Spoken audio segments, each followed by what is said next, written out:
Very good morning. अभी हम JIBC के बहुत सारे रिकॉर्ड क्वेश्चंस कर रहे हैं। तो फ्रेंड्स, ये कुछ क्वेश्चंस और हैं जो कि हमारे पुराने एग्जाम में आए हैं। तो ये देखो, टाइप्स के लिए क्वेश्चन बन गया है। प्रोमिसरी नोट कितने टाइप्स के? 2, डिमांड या फिर उसांस प्रोमिसरी नोट्स। ठीक है, तो वही उसने क्वेश्चन बना के दे दिया है। SARFAESI act 2002 is applicable to, ये पूछ लिया। तो ये होल ऑफ इंडिया, इस तरह करके 4 ऑप्शन देते हैं और उसमें आप कंफ्यूज हो जाते हैं। तो ये होल ऑफ इंडिया में काम करता है। ठीक है। After the Marde case, government has starting amended appeal the SARFAESI to according the amount has been deposited to। देखो पहले क्या होता था, सरफासी में 75% डिपॉजिट करना होता था। अब ये मारदिया केस जब गवर्नमेंट देखा कि 75% बहुत ज़्यादा होता है, तो फिर इसको चेंज करके 50 पे लेके आ गए। अब 50% जमा होता है, उसी के बाद आप अपील कर सकते हो। जैसे DRT के बाद में DRAT में जाना है, तो इसी तरह से अगर सरफासी में आपने अपील करनी है तो आपको 50% पहले जमा करना होगा। Banks generally engage in which type of leasing activities? Financial. Banks generally engage in which type of leasing activities? That is financial activities. Banks जो है फाइनेंशियल एक्टिविटीज़ में लगे होते हैं। ठीक है। Whether breach of RBI directives is punishable offence and to what extent? तो yes, fine up to 5 lakh rupees and for continuation of offence per day fine up to ₹10,000।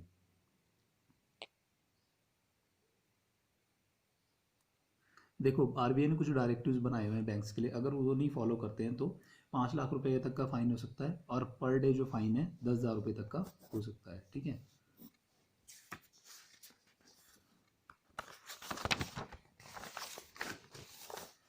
Next question देखेंगे, what is the tenure of banking ombudsman? तो ये 3 साल के लिए होते हैं। Banking ombudsman क्या है? एक तरह का मीडिएटरी है दोनों के बीच में, और वो हेल्प करती है रिजॉल्व करने के लिए उनका कोई भी डिस्प्यूट। सिक्योरिटाइजेशन और SARFAESI act is not applicable to assets. किस चीज़ में काम नहीं करेगी? Charge on which is in favour of the creditor. तो जो क्रेडिटर की फेवर में पहले ही चार्ज आ गया, सामान आपके पास ही है, तो फिर नहीं काम करेगा ये। ठीक है। उसकी सरफासी एक्ट में बेसिकली हाइपोथिकेशन होता है, तो वो पहले आपने उससे पोजेशन लेना, उसके बाद में काम करेगा। SARFAESI act is applicable to secured creditors only to enforce the securities criteria without the intervention of court और ट्राइब्यूनल। सरफासी एक्ट का यही फायदा है कि आपको किसी कोर्ट या ट्राइब्यूनल में नहीं जाना है, बस आपने सिर्फ नोटिस देना और सील आउट कर देनी है। If a civil court has already given a decree that the recovery of certificate can be issued by none. Civil court ने कोई डिग्री दे दी है, तो फिर उसके बाद में रिकवरी सर्टिफिकेट अगर इशू करना है तो कोई भी नहीं कर सकता इन सब में से। ठीक है, क्योंकि पहले ही आपको मिल चुके हैं ना आदेश। डिग्री होता है मतलब कोर्ट का कोई आदेश मिल जाना। What kind of complaint can be launched with the banking ombudsman? तो ये आपको 4 ऑप्शंस दे दिए हैं। Delay in collection of cheque, deficiency in cash transaction, non issue of demand draft, ये सब चीज़ें हैं। ठीक है। तो ये सारे ऑप्शंस सारे सही हैं, तो आपने ये देखना है कि कंप्लेंट लॉन्च हो सकती है नहीं, तो इस तरह के ऑप्शंस भी पूछ लेता है वो। ठीक है। बैंकिंग ओम्बुड्समैन में हमेशा एक क्वेश्चन जरूर आता है, तो आप बैंकिंग ओम्बुड्समैन जो टॉपिक है अच्छे से पढ़ लें। Lok Adalat are organised by district state authority, supreme court, high court. तो ये इसका आंसर ऑल ऑफ दीज है, मतलब ये सभी जो है लोक अदालत लगा सकते हैं। लोक अदालत बेसिकली क्या होता है कि जो आपके लोन्स हैं बैंकिंग या FI वाले, तो उनको रिपे कराने के काम आता है, मतलब डिस्प्यूट जो है जल्दी रिजॉल्व हो जाता है। Spurious goods and services means 4 option है, तो इसमें C वाला आंसर सही है। Claim to be genuine but not actually so. Spurious goods and services का क्या मतलब है? क्लेम तो सही है लेकिन एक्चुअली में नहीं है। ठीक है।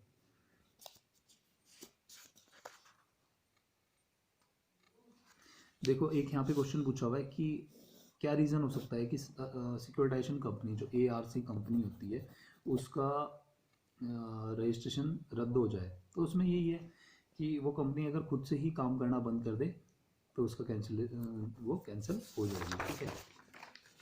इस तरह के छोटे छोटे क्वेश्चन भी कई बार पूछ लेते हैं। Under SARFAESI act 2002, minimum time of dash days is to be given to the borrower या guarantor after issuing demand notice under section 13। तो वो क्या है? 60 डेज, 60 दिन का टाइम पीरियड लेगा बोरोवर या गारंटर को इशू करने के लिए डिमांड ड्राफ्ट। ठीक है। In securitization who is the originator? Lending bank. Securitization में ओरिजिनेटर कौन है? लैंडिंग बैंक है। ठीक है। On sale of security asset the sale proceeds are appropriated firstly. तो ये है towards payment of cost charges and expensive for preservation and protection of securities insurance premiums etcetera. जो जैसे सिक्योरिटी आप सेल कर देंगे तो पहले आपने क्या करना है, जो कॉस्ट चार्जेस एक्सपेंसेस जो प्रिजर्वेशन और प्रोटेक्शन ऑफ सिक्योरिटीज इंश्योरेंस वगैरह में काम खर्चा आया है तो वो आपने पहले पे करना है। नेक्स्ट क्वेश्चन देते हैं, civil disputes are up to dash to be treated under Lok Adalat. तो ये ध्यान रखना, लोक अदालत पहले 10 लाख था, 20 लाख कर दिया गया है, तो 20 लाख रुपए तक आप लोक अदालत में सिविल डिस्प्यूट्स ले जा सकते हैं। तो filing a complaint before a district forum, the limitation period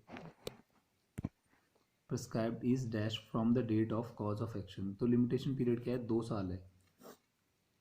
कोई कंप्लेंट है तो वो उसके कॉज ऑफ एक्शन से 2 साल तक आप जो है डिस्ट्रिक्ट फोरम में उसको लगा सकते हैं। ये बेसिकली जो ये क्वेश्चन है ये आपका है कोपरा से रिलेटेड, कंज्यूमर प्रोटेक्शन एक्ट से रिलेटेड, ठीक है। Under the banking ombudsman scheme an arbitrator is separately appointed by government of India या फिर लॉ मिनिस्ट्री, ठीक है।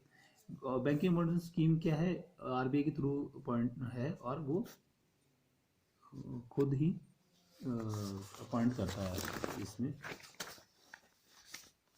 नेक्स्ट क्वेश्चन देखेंगे, a company which can appoint the majority of directors in another company is called as holding company बोलेंगे इसको। एक majority company है कोई तो वो दूसरी कंपनी में डायरेक्टर्स अपॉइंट करें। An award of banking ombudsman is an arbitrary order, an award of banking ombudsman is arbitrary order. Short term loans are repayable within 1 year. ये क्वेश्चन कई बार आ जाता है इस तरह का ना, कि शॉर्ट टर्म लोन्स कब कितने टाइम में रिपेबल होते हैं, मीडियम टर्म है 5 to 7 ईयर्स है, इस तरह करके। Whether movable securities in position of the bank can be sold by the bank without intervention of the court, yes bank can sell as provided in the contract act 1872। SARFAESI act लगाने का यही फायदा है कि आप उसे sell out कर सकते हैं। In Mardia case but the supreme court declared as invalid, condition to pay 75%। ये चीज़ जो है मारदिया केस जो हुआ था उसके बाद से जो है इसको घटा दिया है। 75 के बाद अब कितना कर दिया, 50% कर दिया, कि पहले 50% जमा करेंगे उसके बाद ही अपील कर सकते हैं आप, ठीक है। Clubs can be registered under, clubs किस में रजिस्टर्ड होंगे, किसी में भी, कंपनी सिक्योरिटी सोसाइटीज ये नहीं, ठीक है। What is the limit for a bank to dispose customers complaints, 2 months, मतलब अगर कोई कंप्लेंट लेके जाता है बैंक के पास में तो वो 2 महीने के अंदर अंदर उसको रिजॉल्व करनी है। IRR internal rate of return, ये क्वेश्चन VAR से रिलेटेड है आपका, ये CIB का क्वेश्चन है। Whether applicable should not be less than proposed dash of loan, तो ये है इंटरेस्ट रेट। IRR जो है internal rate of return interest rate of loan से कम नहीं होना चाहिए, नहीं तो लॉस होगा, ठीक है। फ्रेंड्स, ये थोड़े से क्वेश्चन थे जो कि हमने आज डिस्कस करे। Thank you.